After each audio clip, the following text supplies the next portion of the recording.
नमस्कार, आप देख रहे हैं राष्ट्रीय संदेश। राष्ट्रीय संदेश में आपका स्वागत है। ताज़ा और खास खबर देखने के लिए चैनल को लाइक करें, शेयर करें, सब्सक्राइब अवश्य करें। आइए देखते हैं आज की कुछ खास खबर। दीक्षा भूमि नागपुर में सुवर्ण महोत्सव का किया गया आयोजन। दीक्षा भूमि नागपुर में दलित पैंथर सुवर्ण महोत्सव समारोह का आयोजन किया गया। पूर्व मंत्री दिल्ली सरकार राजेंद्र पाल गौतम ने कार्यक्रम में संबोधन किया। इस विशेष महोत्सव में क्या कहा पूर्व मंत्री राजेंद्र पाल गौतम ने, आइए देखते।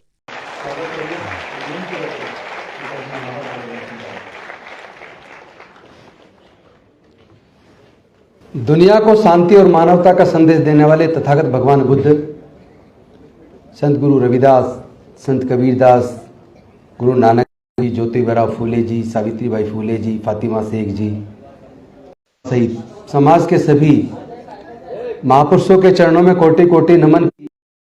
एक सवाल है, उस सवाल का जवाब हमें और आपको खोजना होगा।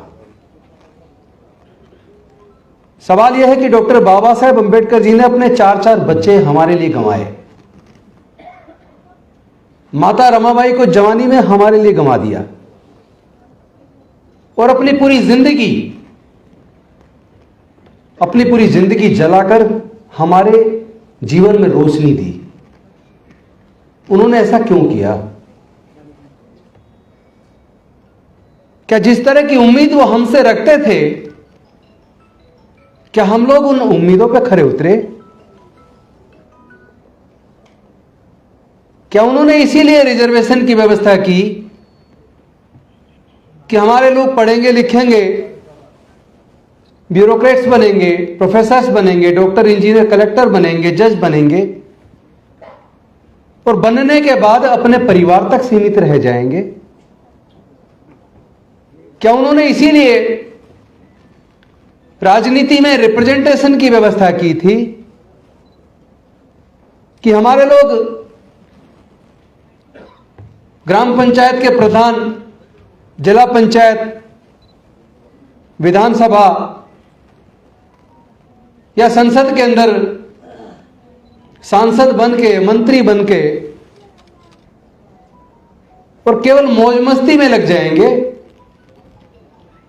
यह रिप्रेजेंटेशन तो इसलिए दिया था कि हमारे लोग समाज के दुख तकलीफ को और उनके हक और अधिकार के लिए संसद के अंदर और विधानसभाओं के अंदर लड़ेंगे।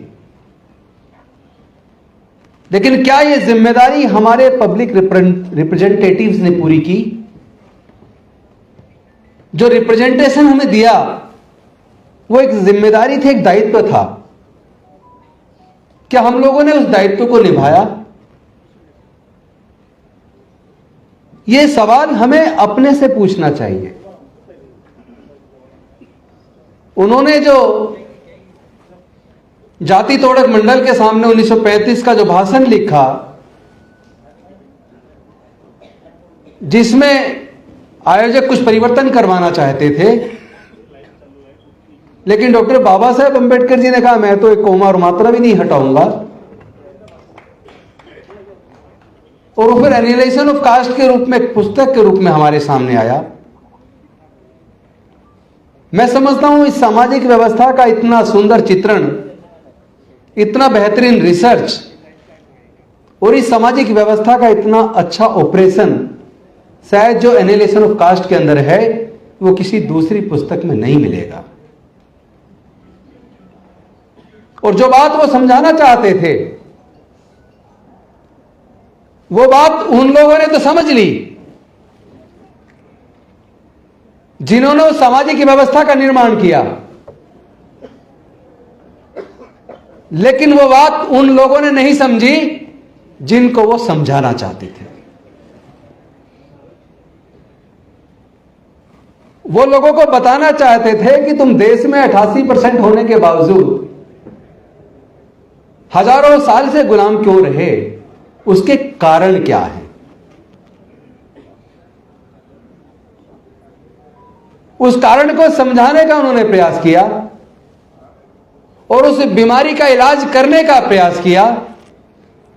लेकिन जब वो उन्हें लगा कि इस बीमारी का इलाज होता नहीं दिख रहा, तो उन्होंने खुद उसका फिर निवारण का रास्ता निकाला। और वो रास्ता था कि जब तक जातियां जिंदा रहेंगी तब तक जातिगत उत्पीड़न भी जिंदा रहेगा। हम लोग अगर जातियों को जिंदा रखेंगे तो हम लोग जातिगत उत्पीड़न को जिंदा रखने के जिम्मेदार होंगे। वो ये बताना चाहते थे कि हमें इस पर चिंतन करना चाहिए कि ये जातियां किसने बनाई और जातियों को बनने से किसको फायदा हुआ और जातियों के बनने से किसको नुकसान हुआ। अगर केवल इस सवाल का आप लोग जवाब खोज लें तब आपको समझ आएगा डॉक्टर बाबा साहब अंबेडकर जी ने 14 अक्टूबर 1956 को बौद्ध धर्म की दीक्षा क्यों ली और 22 प्रतिज्ञाएं क्यों दिलवाई। लेकिन अगर इस सच्चाई को नहीं जानोगे, केवल इतना कहोगे कि मैं बाबा साहब अंबेडकर को मानता हूं, लेकिन बाबा साहब की अंबेडकर की बात को नहीं मानोगे, ना बाबा साहब अंबेडकर को मानते हो, ना बाबा साहब अंबेडकर को जानते हो, ना उनके विचार को आचरण में उतारते हो, ये गले में नीला पटका हमारे लिए क्रांति का प्रतीक हो सकता है, लेकिन ये पंचशील का पटका हमारा अभिमान और गौरव है। अगर नीला पटका भी गले में हो और पंचशील का पटका भी गले में हो और पंचशील को अपने जीवन में आचरण में उतार लें तो शायद हम डॉक्टर बाबा साहब अंबेडकर का सपना पूरा कर सकते हैं। पर उसके लिए सच्चा अंबेडकरवादी बनना होगा। नकली अंबेडकरवादी बनने से काम नहीं चलेगा। इस लड़ाई को लड़ना होगा। मैंने एक विधायक रहते हुए और एक मंत्री के तौर पर, रतनलाल जी इस बात के गवाह, और आप लोगों ने भी अगर दिल्ली की विधानसभा की डिबेट को सुना हो तो मैंने सामाजिक मुद्दों को हमेशा बेहद मजबूती के साथ बिना किसी डर के उठाया है। अब कोई कहता 50 लाख का इनाम गर्दन काटने पर, उन्हें पता नहीं है, जरा उनसे कोई पूछे भाई किस किस की गर्दन काटोगे।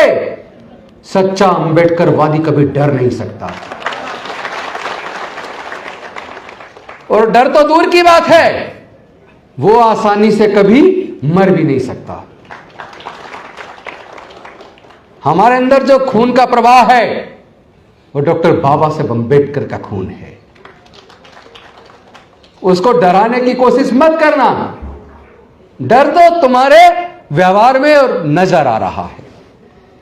पहली बार लगा कि तीर सही निशाने पे लगा है।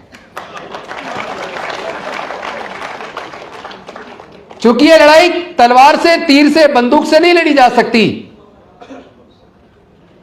ये लड़ाई विचारधारा की लड़ाई है। ये विषमता और समता के बीच की लड़ाई है। ये इंसानियत और हैवानियत के बीच की लड़ाई है। ये मानवता और दानवता के बीच की लड़ाई है। एक तरफ फूले साहू अंबेडकर की, पेरियार की विरासत है और दूसरी तरफ जातिवादी मानसिकता से पीड़ित बीमार लोगों की है। तो लड़ाई तो बुद्धि और विवेक की है, तो बुद्धि और विवेक से जीती जाएगी।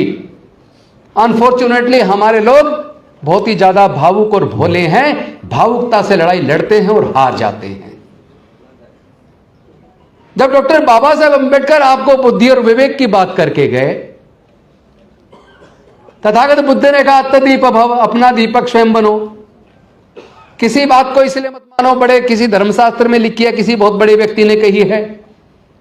किसी बात को मानने से पहले पढ़ो, समझो, जानो, परीक्षण करो, बुद्धि और विवेक की कसौटी पर कस कर देखो। उसके बाद आपको लगे ये बात सही है, तब उस बात को मानो। तो फिर भावुकता से क्यों लड़ रहे हो भाई? बुद्धि से लड़ो ना। मैंने जो कल राष्ट्रपति जी को चिट्ठी लिखी, होम मिनिस्टर को लिखी, बाकी सारी अथॉरिटीज को लिखी, सुप्रीम कोर्ट को लिखी, हाई कोर्ट को लिखी, मैंने उसमें यह बात लिखी जो आपने उठाई अपने भाषण में कि ये धमकी देने वाले लोगों की इस बात की जांच कीजिए, ये पैसा इनके पास से आता कहां से है, इसके सोर्स क्या है। और दूसरी बात मैंने उसमें लिखी, इनके कौन से आतंकवादी संगठनों से तार जुड़े हैं, इसकी भी जांच होनी चाहिए। बहुत सारे बेकसूर लोग जेल के अंदर सड़ रहे हैं जिन्होंने इतनी खतरनाक बातें नहीं की, छोटी मोटी बात पे भी उनको जेल में डाला हुआ है कई कई साल से, और ये खुलेआम आतंक पैदा कर रहे हैं। ये कैसे सोच लेते हैं कि डॉक्टर बाबा साहब अंबेडकर के मानने वाले लोग आतंकित हो जाएंगे, डर जाएंगे। अरे हम डरने वाले लोग नहीं है, ये तुम्हारा डर है जो ये बोल रहा है। हम लड़ेंगे, हम जीतेंगे। इस लड़ाई में अगर कोई बाधा है तो इस लड़ाई की बाधा वो लोग नहीं है जिन्होंने इस जातिवादी वर्णवादी व्यवस्था को बनाया। इस लड़ाई में अगर कोई बाधा है तो हमारे अपने समाज के लोग हैं। मैं स्पष्ट कह देना चाहता हूं, जाति उन्होंने बनाई, जाति से उन्हें फायदा हुआ, वो जाति को जिंदा रखना चाहते हैं। हमें हजारों जातियों में बांट दिया और हम भी जाति को जिंदा रखे हुए हैं। जातियों को बनाए रखोगे तो फिर जीतोगे कैसे?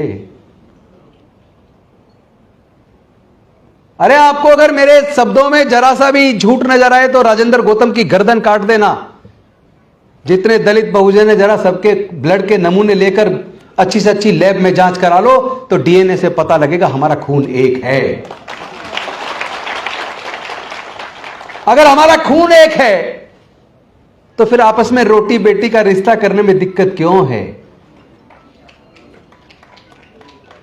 हम लोग टुकड़ों में क्यों बटे हुए हैं? अपनी लड़ाई को टुकड़ों में क्यों लड़ रहे हैं? अगर एकजुट हो गए तो लड़ने की जरूरत ही नहीं पड़ेगी। यह उनका डर है, उन्हें लग रहा है कि वो अल्पमत में आ जाएंगे अगर सारे बहुजन बौद्ध हो गए। तो मैं उनको कह देना चाहता हूं, या तो तुम जाति उन्मूलन के लिए हमारे साथ आकर जातियों को खत्म कर दो, वरना पूरा का पूरा भारत बौद्ध में बनेगा। तुम रोक नहीं पाओगे। तुम एक को मार लोगे, दो को मार लोगे, 10 को मार लोगे। तुम मारते मारते तुम्हारी पीढ़ियां खत्म हो जाएंगी और भारत बुद्ध की ओर चल पड़ा है। हम लोग कोई कमजोर लोग नहीं हैं। हमारे महापुरुषों ने पूरे जीवन मेहनत से खाया है और तुम लोगों में से ज्यादातर ने हमारी मेहनत का चुरा के छीन के खाया है। तो ये डराने की कार्रवाई, ये डराने की भाषा बोलना बंद करो। ये भाषा बताती है कि तुम डर गए हो, क्योंकि तुम्हें अब लग गया है कि अब भारत और बहुजन बुद्ध की ओर चल पड़ा है। तो बुद्ध तो बनेंगे, बौद्ध तो हम बनेंगे। हर वो व्यक्ति जो अपने जीवन के फैसले बुद्धि और विवेक से ले, जो अपना अच्छा बुरा सोच समझ के अपने जीवन के फैसले ले, मेरा मानना है वो हर व्यक्ति बौद्ध है। जिसके मन में करुणा है, समता, स्वतंत्रता, बंधुता और न्याय, प्रज्ञाशील, करुणा, मैत्री है, वो व्यक्ति बहुत ताकतवर होता है।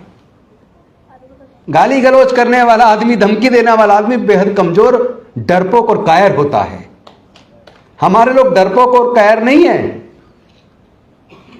जो लोग 16-16 घंटे काम करके, मेहनत मशक्कत करके हजारों साल की गुलामी के जंजीरों को तोड़कर यहां तक पहुंचे हैं, वो लोग डरेंगे नहीं। उनको समझ आ गया डॉक्टर बाबा साहब अंबेडकर क्यों भारत को बौद्ध में बनाना चाहते थे। उनको समझ आ गया है कि जिस प्रकार एक व्यक्ति अगर बीमार हो जाए और पता चले कि उसने गंदा पानी पिया जिसकी वजह से उसको पेट में इंफेक्शन हो गया, तो वो गंदा पानी पीना छोड़ देगा, दवाई लेगा और ठीक हो जाएगा। लेकिन अगर कोई व्यक्ति ये जान ले कि जिस पानी को, गंदे पानी को पीने से बीमार हुआ है, वो दवाई भी ले और गंदा पानी पीना ना छोड़े, तो क्या वो ठीक हो जाएगा? नहीं होगा ना। तो समझ लो हमारी बीमारी का कारण ये जातियां हैं। हम उत्पीड़न से छुटकारा भी चाहते हैं और जाति भी नहीं छोड़ना चाहते, तो कभी छुटकारा मिलने वाला नहीं है। जिस प्रकार अनेकों नदियां अलग अलग नाम से जानी जाती हैं लेकिन समुद्र में गिरने के बाद अपनी पहचान खो देती हैं और सागर कहलाती हैं, समुद्र कहलाती हैं, उसी प्रकार हमें जो जातियां कुदरत में नहीं बनाई, क्योंकि पूरे दुनिया के अंदर किसी देश में जाति नहीं है, जाति केवल भारत में है। यह वर्ण व्यवस्था केवल भारत में है। कोई आदमी गंभीर रूप से बीमार हो जाए और डॉक्टर कहे कि भी तुम्हारा बड़ा ऑपरेशन होना है, 10 यूनिट ब्लड चाहिए, आपकी जान तब बचेगी बड़े ऑपरेशन से, लेकिन 10 यूनिट ब्लड का इंतजाम करो। मुझे पूरे दुनिया में केवल एक एग्जाम्पल दिखा दो जिसका ऑपरेशन होना है, जो पीड़ित है वो ये कहे मुझे केवल ब्राह्मण का या क्षत्रिय का ब्लड चाहिए। तो जब जान बचानी है तब तो ब्लड चाहिए, तब ब्राह्मण का, क्षत्रिय का, हिंदू मुस्लिम का, सिख का ब्लड नहीं चाहिए, इंसान का ब्लड चाहिए ना, क्योंकि जानवर का ब्लड इंसान को चढ़ नहीं सकता। इसका मतलब कुदरत ने तो सबको इंसान बनाया और चालाक इंसानों ने हमें हजारों जातियों में बांट दिया। वो चालाक लोग आज भी अपनी चालाकी कर रहे हैं, हम लोग बेवकूफ हैं जो उनकी चालाकी में फंसे हुए हैं। हम लोग हैं जो आपस में रोटी बेटी का रिश्ता करने के बजाय इन जातियों को जिंदा रखे हुए हैं। और हम में से वो लोग और भी ज्यादा बेवकूफ हैं जो अपने गांव के सामने बोर्ड लगाएं, अपनी गाड़ी पे लिखें द ग्रेट चमार, the great Mahar, the great Valmiki. अरे जाति ग्रेट कब से हो गई भाई? विचारधारा ग्रेट होती है, जाति वाति कुछ नहीं है। इसलिए जातियों को छोड़ दो, समाज को जोड़ दो।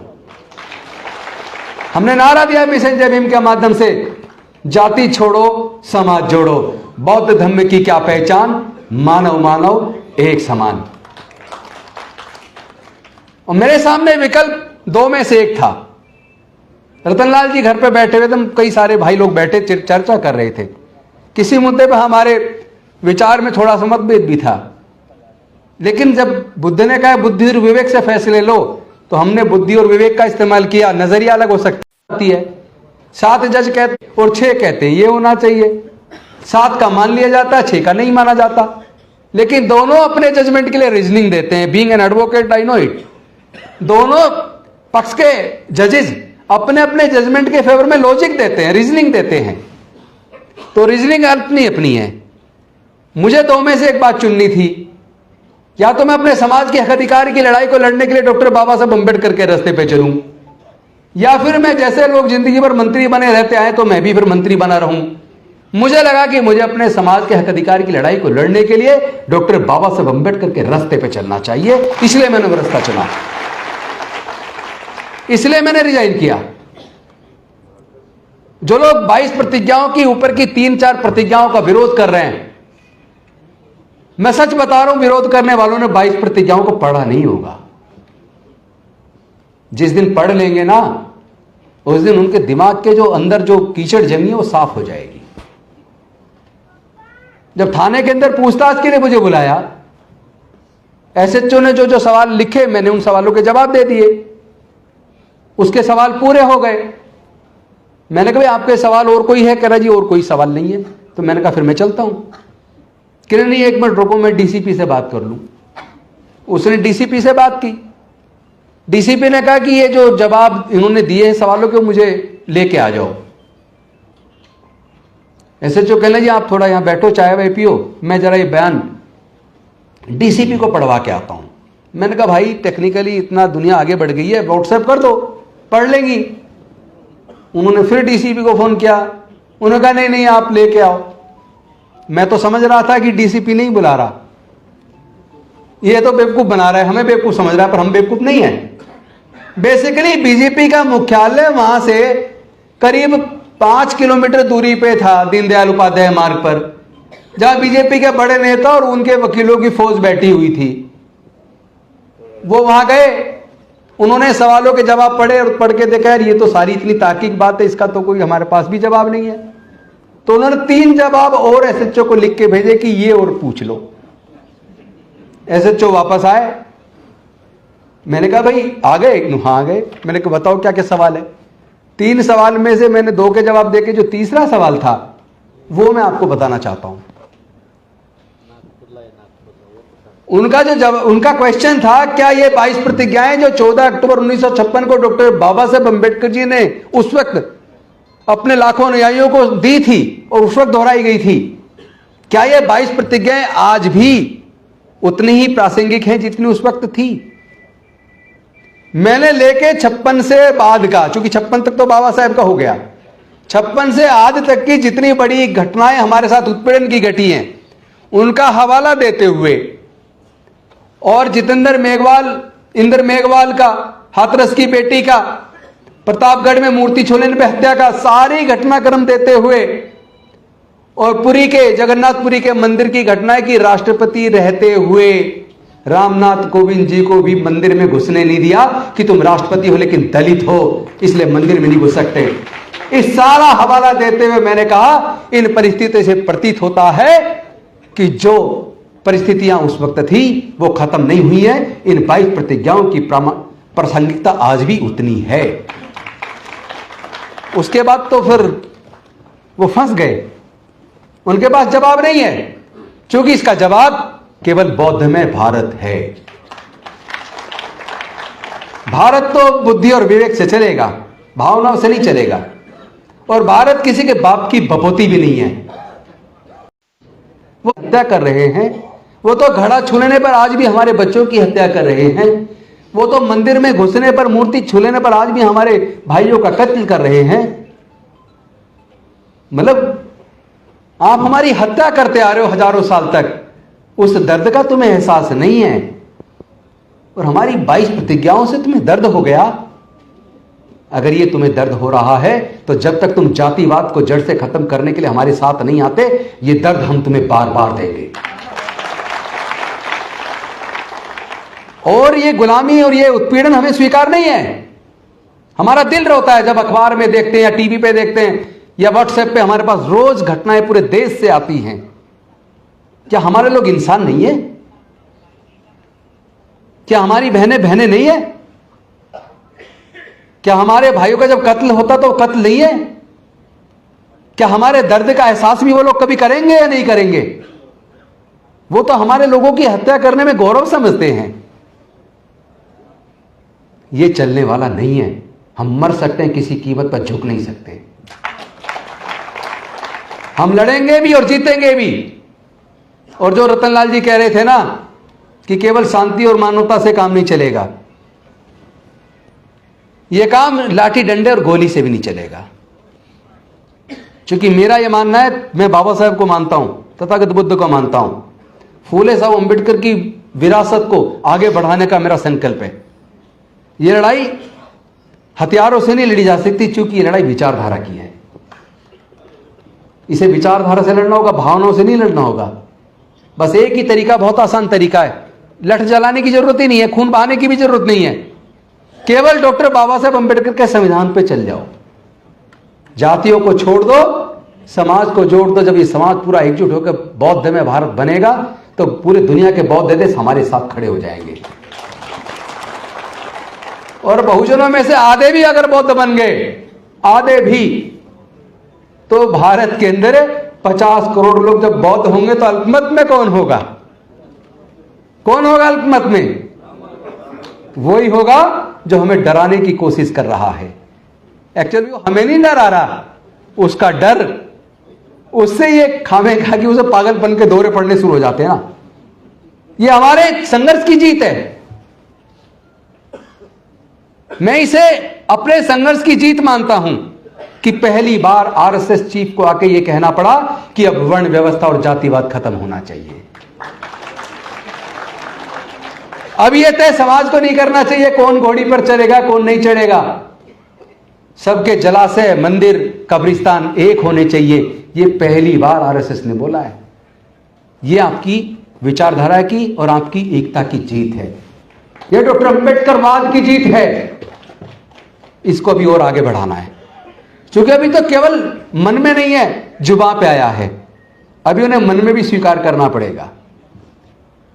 अगर भारत को वही गौरव लौटाना जो तथागत बुद्ध के समय पर, सम्राट अशोक के टाइम पर पूरा भारत बौद्ध में था, तो भारत को बुद्धि और विवेक से चलना होगा, भावनाओं से नहीं। मैं दलित पैंथर्स की 50वीं वर्षगांठ पर आपको बधाई तो दूंगा, शुभकामनाएं तो दूंगा, क्योंकि दलित पैंथर्स का एक गौरवशाली इतिहास है, लेकिन आज दलित पैंथर कहां है? इस सवाल का जवाब तुम्हें खुद खोजना होगा। सबसे ज्यादा बौद्ध विहार पूरे दुनिया में अगर कहीं है तो वो नागों की नगरी, हमारे बहुजनों की जो ऐतिहासिक राजधानी नागपुर है, नागपुर के अंदर है। लेकिन नागपुर के गली गली में संगठन है। मैं समता सैनिक दल का 32-33 साल सिपाही रहा हूं, नेशनल चीफ जनरल सेक्रेटरी तक रहा हूं।